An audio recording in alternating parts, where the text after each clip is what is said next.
Guna semakin meningkatkan kesadaran masyarakat akan bahaya rokok ilegal, Bea Cukai terus gencar mensosialisasikan bagaimana mengenali rokok ilegal dan modusnya, bahayanya bagi kesehatan, industri rokok dalam negeri, juga penerimaan negara di bidang cukai. Diharapkan bagi kegiatan tersebut akan semakin banyak pihak yang dapat membedakan rokok ilegal dan membantu mengawasi peredarannya di tengah masyarakat. Dan salah satu upaya yang dilaksanakan Bea Cukai dalam menekan peredaran rokok ilegal ialah melalui kegiatan sosialisasi. Menyasar beragam lapisan masyarakat, kantor-kantor pelayanan Bea Cukai di berbagai daerah guna mengenalkan ciri-ciri rokok ilegal. Dan dalam rangka memberikan pemahaman yang meluas kepada masyarakat tentang rokok ilegal, Bea Cukai Semarang menghadiri sosialisasi ketentuan di bidang cukai di Desa Pandan Harum, Kecamatan Gabus, Kabupaten Grobogan, Jawa Tengah.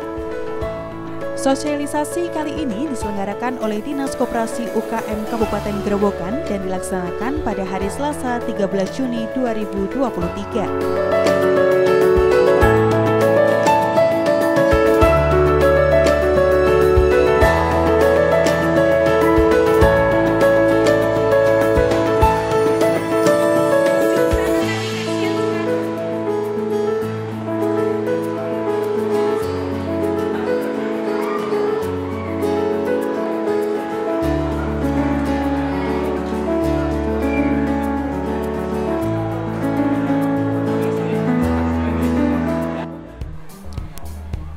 Dalam kegiatan ini turut hadir sebagai narasumber diantaranya Kepala Dinas Koperasi UKM Kabupaten Grobogan Kasan Anwar, Kepala Bidang Pengembangan Pemberdayaan Koperasi Kabupaten Grobogan, Ketua Koperasi Pertanian Mitra Tani Mandiri, dan sebagai peserta adalah anggota koperasi yang mayoritas merupakan petani sekaligus pedagang kelontong juga masyarakat sekitar. Tema sosialisasi kali ini dirasa sangat cocok bagi para peserta yang hadir.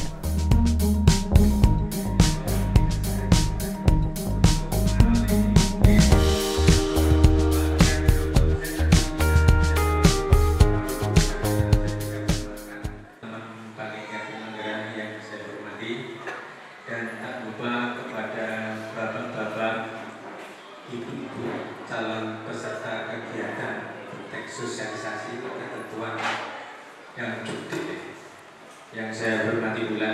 Baiklah, sebelum acara kita mulai, berikut kami sampaikan susunan acara. Kemudian terakhir diakhiri dengan apetukan. Demikianlah kegiatan diawali dengan menyanyikan lagu Indonesia Raya, Mars Koperasi, dan Mars Grobogan untuk kemudian dilanjutkan dengan doa bersama.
sholli wa sallim ala sayyidina Muhammadin wa ala alihi wa sahbihi ajma'in.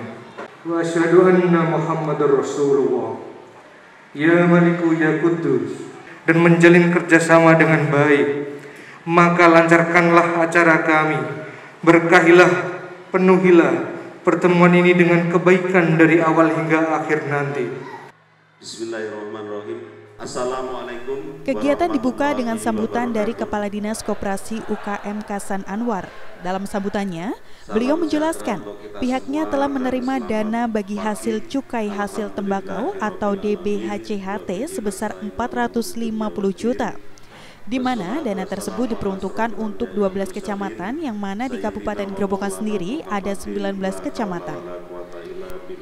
Dengan diadakannya sosialisasi ini, beliau berharap binaan UMKM yang ada di wilayah Kecamatan Gabus, Kabupaten Grobogan memiliki pemahaman tentang rokok-rokok yang selama ini diperjualbelikan maupun dikonsumsi masyarakat agar tidak tergiur untuk membeli, mengkonsumsi, bahkan mengedarkan rokok ilegal tersebut. Karena hasil cukai sangat membantu dalam hal pembangunan yang nantinya akan dikembalikan lagi kepada masyarakat.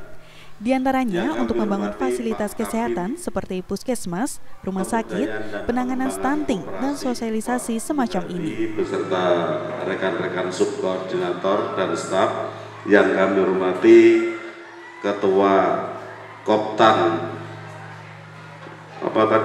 Mitra Tani Mandiri Bapak Somad beserta pengurus, juga yang kami hormati, kami cintai dan kami banggakan saudara-saudara kami peserta sosialisasi ketentuan cukai atau sosialisasi tentang ketentuan perundang-undangan masalah cukai yang kebetulan bisa rawuh pada pagi hari ini. Nah, kenapa cukai ini perlu kita sampaikan kepada panjenengan semua? Yang pertama adalah satu, untuk melindungi warga masyarakat dari bahaya nikotin yang disebabkan oleh tembakau. Jadi merokok tapi sesuai dengan komposisinya. Yang kedua, untuk melindungi anak-anak kita.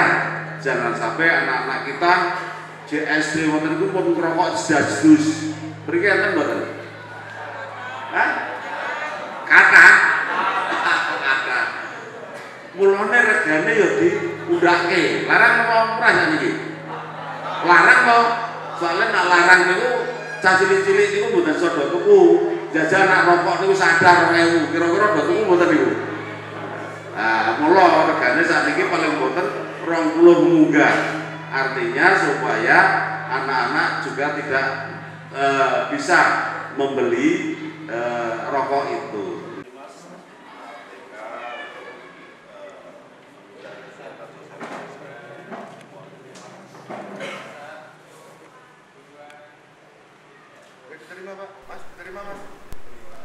Alvida Novi Sahara yang hadir sebagai narasumber mewakili Bea Cukai Semarang memaparkan tentang pengertian cukai, jenis dan karakteristik barang kena cukai, ciri-ciri rokok ilegal, dan sanksi terhadap pelanggaran di bidang cukai agar menambah pemahaman peserta untuk mengenali ciri rokok ilegal. Ketika saya menyebutkan kata cukai, yang terlintas di benak Bapak dan Ibu sekalian apa? Ayo, cukai. Rokok, ini ada lagi Bu. Apa Bu? Minuman, betul sekali. Oh, ini kayaknya udah pernah ikut sosialisasi ini. Oh pernah? Pernah ya Pak? Yang sudah pernah ikut, coba tunjuk jari. Bapak sendiri? Gak ada temannya yang lain gak ngaku kayaknya ya Pak ya? Oke. Jadi sudah besok tadi ya Pak, karena Bapak udah pernah ikut sosialisasi. Jadi cukai ini adalah Seperti diketahui, cukai adalah pungutan negara yang dikenakan terhadap barang-barang tertentu yang mempunyai sifat atau karakteristik yang ditetapkan dalam Undang-Undang Nomor 11 Tahun 1995 tentang cukai, sebagaimana telah diubah terakhir dengan Undang-Undang Nomor 7 Tahun 2021 tentang harmonisasi peraturan perpajakan. Sedangkan adapun karakteristik barang kena cukai diantaranya adalah 1. Konsumsinya perlu dikendalikan. 2. Peredarannya perlu diawasi. 3. Pemakaiannya dapat menimbulkan dampak negatif bagi masyarakat atau lingkungan hidup. Dan 4. Pemakaiannya perlu pembebanan pungutan negara demi keadilan dan keseimbangan.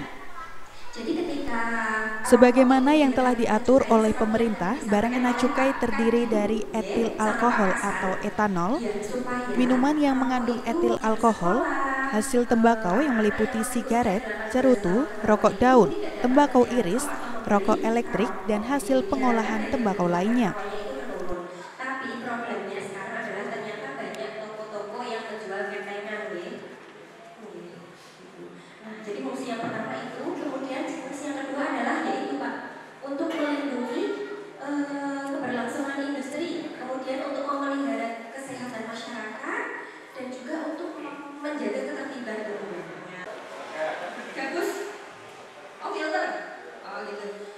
Sebenarnya komposisinya juga berbeda Pak. Kalau sigaret kretek itu ada campuran cengkehnya. Nah, kalau kata Mbak Kakung saya, sigaret kretek kalau dinyalakan bunyinya, saya sama enggak Pak? Kretek gitu. Tapi saya juga belum pernah membuktikan. Nah, contoh hasil tembakau yang kedua. Hasil tembakau yang kedua ada cerutu. Kalau tadi sigaret itu dilinting menggunakan kertas. Kalau cerutu dilinting menggunakan daun apa Pak? Daun tembakau. Contohnya seperti ini, nggih. Yang di belakang. Jangan kepengen bayar. Cerutu seperti ini, nggih. Dalam paparannya, Novi juga mengajarkan cara mengenali rokok ilegal baik secara kasat mata atau yang menggunakan sinar UV. Untuk mengetahui pita cukai yang asli, apabila dikenakan sinar UV, gambar fauna endemik atau lambang negara Garuda Pancasila dan sebagian gambar lainnya akan berpendar. Para peserta pun nampak antusias memperhatikan dengan seksama juga ikut terlibat dalam praktik mengenali ciri rokok ilegal. Novi menghimbau bagi para penjual-penjual warung kecil yang mungkin karena ketidaktahuan dari aturan terkait pelanggaran cukai untuk lebih berhati-hati dan selektif untuk tidak menjual rokok polos, rokok ilegal, rokok bercukai palsu maupun rokok bercukai bekas. Dan apabila menemui oknum atau distributor yang menawarkan rokok dengan harga murah, kemudian dikemas dengan tidak ada pita cukai dan memiliki indikasi mencurigakan agar jangan pernah diterima dan diperjualbelikan. Diharapkan sosialisasi gempur rokok ilegal ini dapat memberikan wawasan bagi para pedagang di Kecamatan Gabus serta masyarakat dapat berperan aktif dan tidak ragu untuk melaporkan ke aparat penegak hukum apabila melihat atau mengetahui adanya indikasi pelanggaran di bidang cukai. Tangan boleh tidak Ibu? Boleh. Berarti itu indikasi rokok ilegal, gitu nggih. Rokoknya sigaret kretek mesin, kenapa pitanya sigaret kretek tangan? Seringnya yang pernah ditemui adalah seperti itu. Jelas berbeda dengan pita cukai yang asli. Ini pita cukai yang asli warnanya orange atau juga yang palsu itu warnanya pink karena dia mengadaptasi desain tahun 2017. Lama sekali ya. Kemudian contoh atau ciri-ciri rokok ilegal yang berikutnya adalah rokok ilegal yang dilengkapi dengan bandrol atau pita cukai bekas. Tadi kan di video disebutkan nih, kalau membuka rokok itu pita cukainya harus robek. Ini Pak siapa tadi yang saya pinjam rokoknya Pak? Pak Ari. Pak Ari sudah benar nih bukanya nih, pitanya robek. Ada nggak yang buka rokok bandrolnya diambil dulu baru rokoknya dibuka?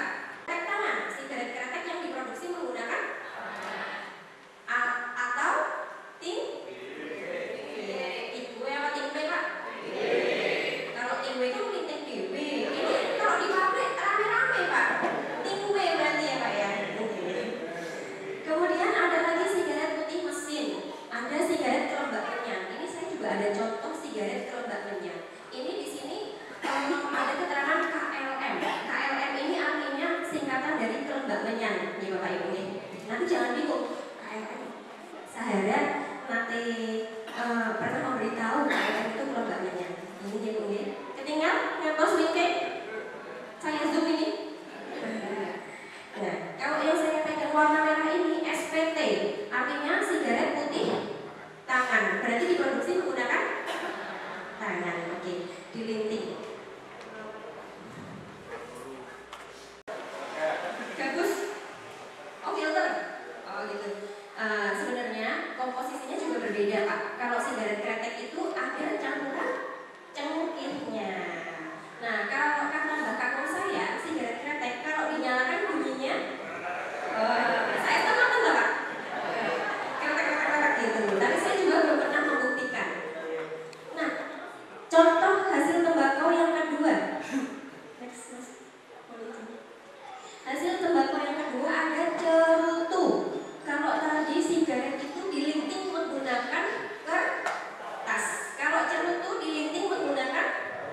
daun apa Pak? Daun tembakau. Contohnya seperti ini nggih. Yang di belakang. Jangan kepengen loh ya. Jadi contoh seperti ini nggih, ini menggunakan daun tembakau atau jadi isinya ini bisa tembakau rajangan yang dilinting menggunakan daun tembakau atau daun tembakau yang langsung digulung gitu ya. Kalau contoh seperti itu.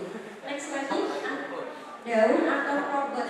Rokok daun atau klobot seperti ini dilinting menggunakan daun jagung apa kulit jagung? Kulit jagung, klobot jagung guys, seperti ini contohnya. Kemudian ada tembakau iris.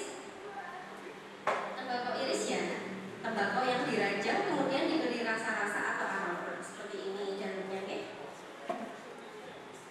Next lagi, rokok elektrik.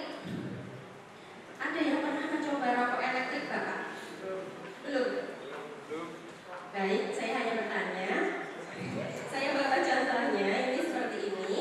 Ini hanya wadahnya saja ya Pak ya. Di dalamnya ada seperti ini. Nah, ini terus nanti dicolokkan rokok elektriknya di situ. Ini rokok elektrik yang saya bawa, rokok elektrik padat. Jadi rokoknya hanya segini. Kita masukkan ke sini, kemudian nanti dinyalakan, akan terbakar ya rokoknya seperti itu. Nah, rokok elektrik juga ada yang rokok elektrik cair yang diteteskan ke alat untuk merokok atau biasa disebut namanya vape ya Pak ya. Vape ya Bu ya. Oh, boleh atas.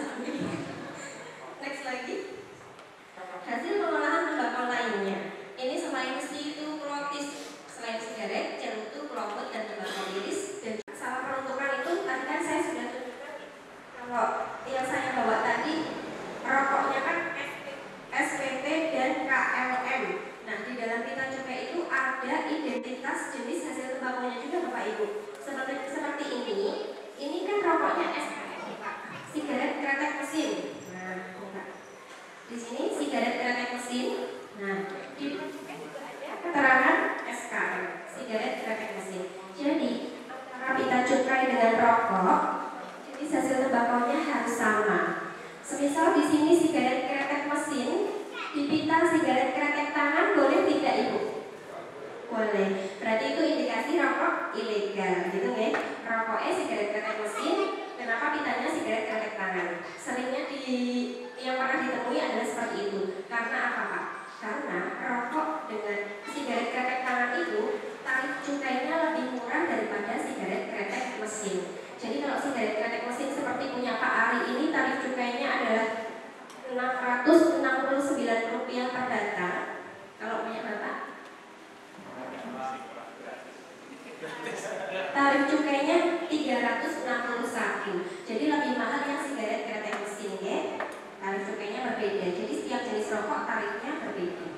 Kenapa kira-kira Pak? Sigaret kretek tangan kok tarif cukainya lebih rendah? Kira-kira kenapa Bu? Makan biaya? Gimana Pak? Karena biasanya industri rokok yang sigaret kretek tangan itu dia menyerap banyak sekali tenaga kerja, berbeda dengan sigaret kretek mesin. Nah, tujuan pemerintah memberikan tarif yang lebih rendah atas sigaret kretek tangan atau rokok tangan dibandingkan dengan rokok mesin adalah supaya industri rokok linting ini tadi dapat tetap eksis atau hidup, supaya tenaga kerjanya juga bisa tetap berpenghasilan atau bekerja. Perusahaan yang memproduksi. Nah, ini PT HM Sampurna, Surabaya, Indonesia. Coba punya Bapak. Di bagian bawah ada ini dibuat oleh PT Gudang Garam, TBK. Yang ini dibuat oleh CV Megah Sejahtera. Nah, di sini Pak, PT Gudang Garam, pabrik golongan tidak ada kode personalisasi. Kode personalisasi itu adalah kode singkatan nama perusahaan. Jadi ini karena pabrik golongan 1, jadi memang tidak tercantum kode personalisasi Pak. Berbeda dengan punya Pak Ari, ini adalah kemungkinan pabrik golongan 2 atau 3. Cek. Di sini ada singkatannya ya Pak. Mega Search 00. Terlihat ya? Jadi informasi singkatan nama pabrik harus sama dengan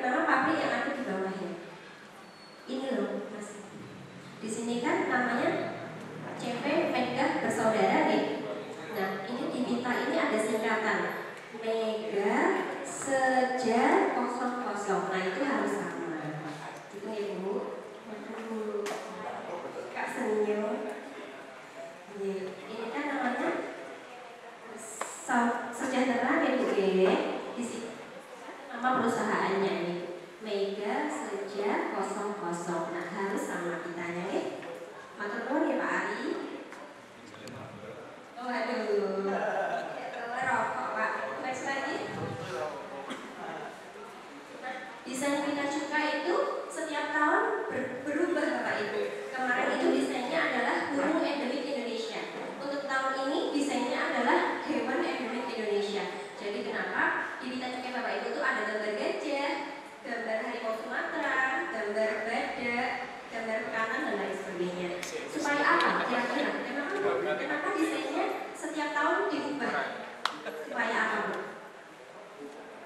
Supaya tidak mudah ditiru, betul. Supaya tidak mudah dipalsukan. Next lagi Mas. Nah, desain dan ukurannya juga berbeda. Tadi punya Pak Ari menggunakan seri 3 yang kotak. Kalau punya Bapak, Pak yang dengan king size, Pak Sinten, Bapak asal itu Pak Siswa menggunakan seri 1 yang panjang seperti itu. Kemudian dalam Bina Cukai ada informasi mengenai tarif cukai, mengenai jumlah batangnya, mengenai harga jual eceran, kemudian mengenai nama pabriknya, nama singkatan pabrik atau kode personalisasi. Next. Warnanya juga beda-beda. Punya Pak Ari tadi warna jingga ya. Next lagi. Cara identifikasinya tadi kalau secara kasat mata ada serat-serat halus berwarna merah pada bandrol.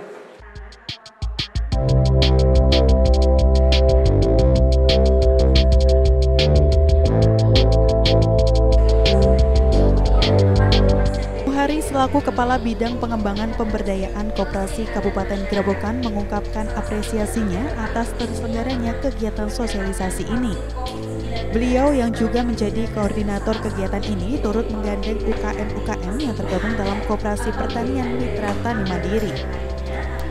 Tujuannya yakni agar dapat memberikan pemahaman bagi para peserta yang mayoritas adalah pedagang dan petani untuk mengetahui ciri-ciri rokok ilegal serta menghimbau kepada para peserta untuk tidak menjual, memakai, bahkan memperjualbelikan rokok ilegal tersebut. Nama saya Mohari ya, selaku Kepala Bidang PPK. PPK itu Pemberdayaan dan Pengembangan Koperasi, Dinas Koperasi UKM Kabupaten Grobogan. Di sini saya selaku mengkoordinasikan penyelenggaraan sosialisasi ketentuan di bidang cukai. Ya. Kami bekerja sama dengan Koperasi Koptan Mitra Tani Mandiri Desa Pandandarum, Kecamatan Gabus. Kami mengundang anggota koperasi yang punya usaha atau warung atau toko. Kami undang melalui pengurus Koptan Mitra Tani Mandiri agar mengikuti sosialisasi ini. Tujuan kami adalah agar mereka tahu tentang peraturan-peraturan, ketentuan-ketentuan di bidang cukai.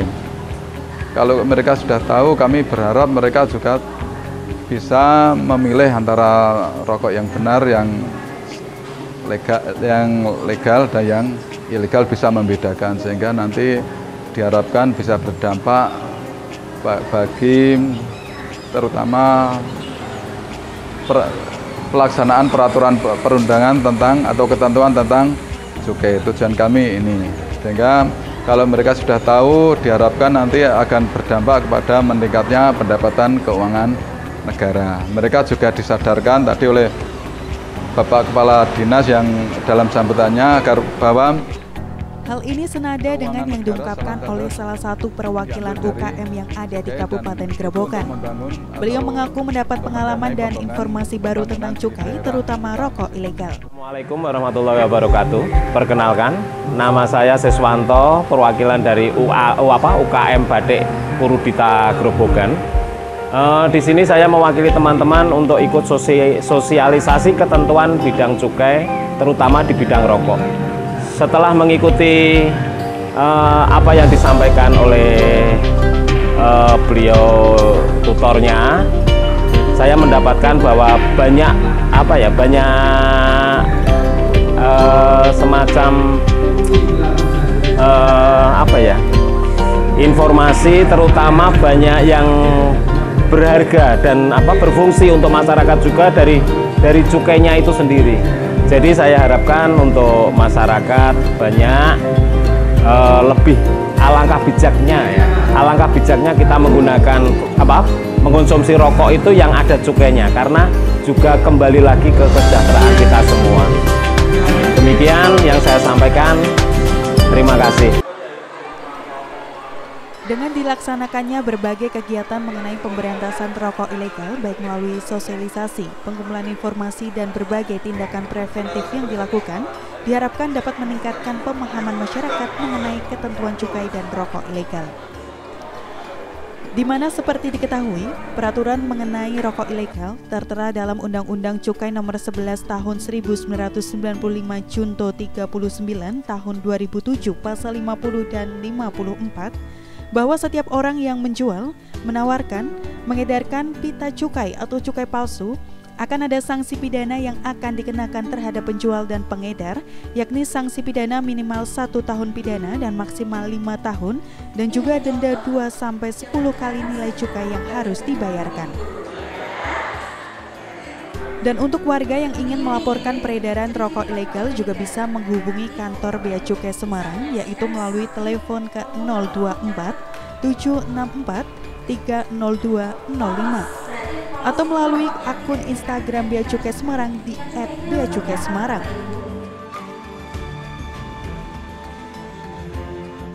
Sekian ulasan kami tentang sosialisasi ketentuan di bidang cukai oleh Dinas Koperasi UKM Kabupaten Grobogan bersama Bea Cukai Semarang di Desa Pandan Harum, Kecamatan Gabus, Kabupaten Grobogan, Jawa Tengah. Semoga tayangan kali ini dapat memberikan informasi dan edukasi bagi masyarakat dalam hal cukai, terutama mengenai rokok ilegal. Dan sampai jumpa di liputan khusus Semarang TV berikutnya.